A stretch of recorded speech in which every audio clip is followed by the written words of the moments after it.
Welcome to my fifth vlog. Apologies for the delay in getting this vlog out. It does mean that there's slightly more catch up than was initially intended. The visuals from this video are from downhill runs, most of them done during group activities, which we organise with groups of people with different skill levels. And some of them don't even have their own bike. But if you would be interested in maybe trying or would like to come along to some of the group mountain bike activities, just please reach out and we'll try and get you on the next one. During September, I attempted exercise. Here's a video clip. Actually, this is quite difficult. But further to that, during September, I set myself the challenge of doing 300 miles cycling, either cross-country or trail style. The idea came about from seeing a Facebook post, do 300 kilometers in a month, any type of cycling. But I figured that that was far too easy. I could just spin out 300 miles on a turbo trainer and be done. So I made it harder for myself to make a bit more of a challenge. And yes, I actually completed the challenge, 307 miles. Even though I had cold-like symptoms towards the end, I just wasn't going to let that goal go.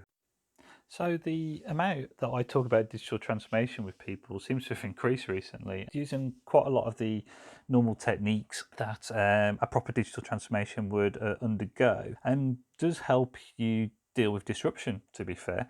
And we've seen this with a lot of the more digital native companies like Amazon and Netflix, which have thrived throughout this pandemic. But not all digital transformation has to completely transform the way that we engage with our customers. It can be an accessory to increase the experience for a customer. And to help explain this, I came up with the ice cream van analogy. Although I can go and order ice cream online from insert supermarket, online shop here, and have it delivered in a van, delivery slot that's been organised for me, and at that point I can go and eat ice cream, that nothing actually beats an ice cream van. But even that experience can be enhanced through digital initiatives. So things like having smart sensors, which would allow for self-driving van restock, self-restock. AI route algorithms could determine population age breakdowns and where people are more likely to buy ice cream than not, but also planning routes to take into consideration charging stations. Having a mobile app or having a level of notification to people as to when that ice cream van will be in their area, and a form of easy payment, so you're not having to fumble around for change and money as soon as you hear the ice cream van come down the street. Basically, the whole ice cream van industry, if that's even an industry, could be very quickly occupied through an Uber stroke Airbnb style transformation, and a single organisation could very quickly occupy all of the verticals of the ice cream van sector, obviously affecting all of the current incumbents. So quarter three has now finished and we're now in quarter four of 2020, which basically means there's only 3 months left to the end of the year. I'm sure there's lots of people who are really looking to celebrate that as soon as it happens. So quarter four will be unusual for many businesses. It is the quarter where businesses wishing to remain viable will need to determine how they continue to operate and even thrive during times of uncertainty, and to start plan and implement change. The disruption to come will be more disruptive than the digital transformations we've seen over the last 12 years or so, be more disruptive than COVID, and even more disruptive than Brexit. We are entering a period of change which will define the next 80 years, which in many ways will be the fastest pace of change for millennia. Many businesses will need to start re-evaluating their business models, offerings, engagement, operation, business support functions.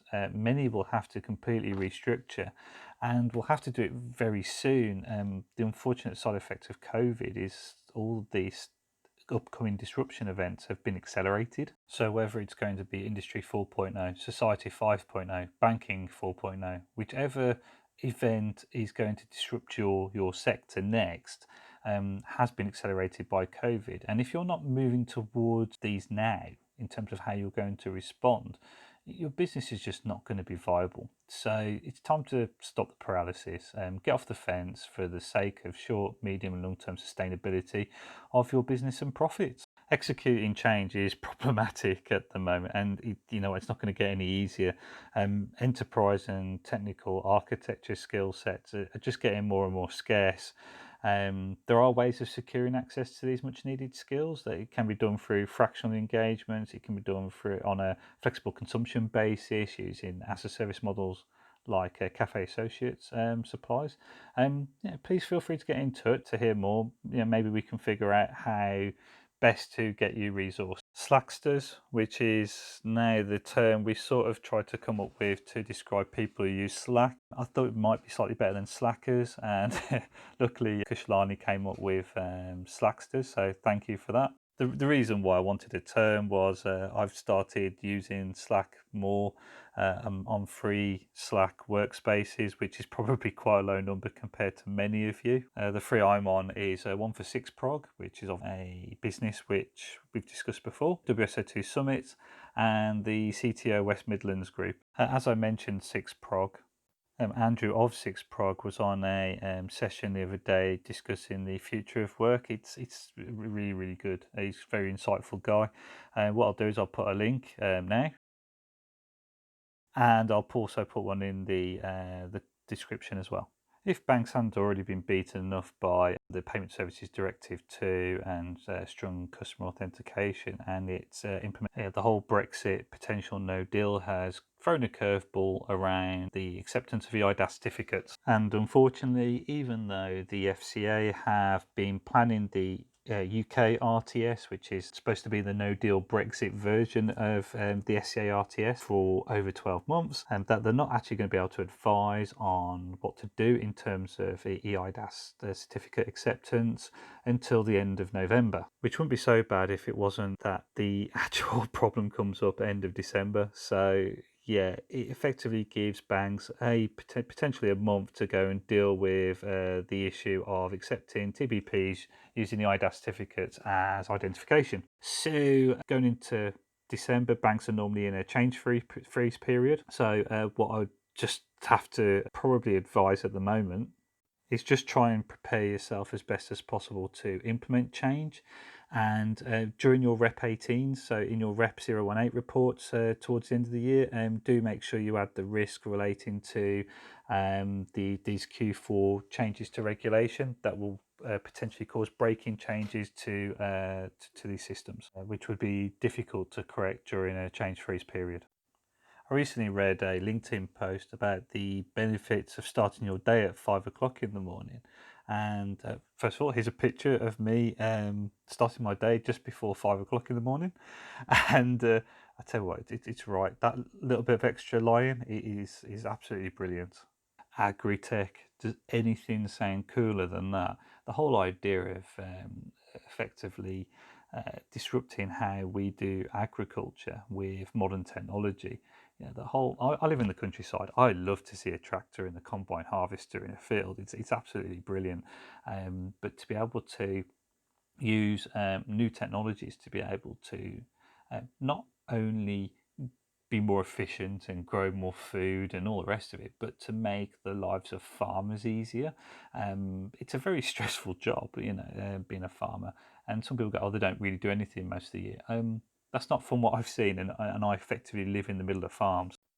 Phew, that's us caught up now. What's to come?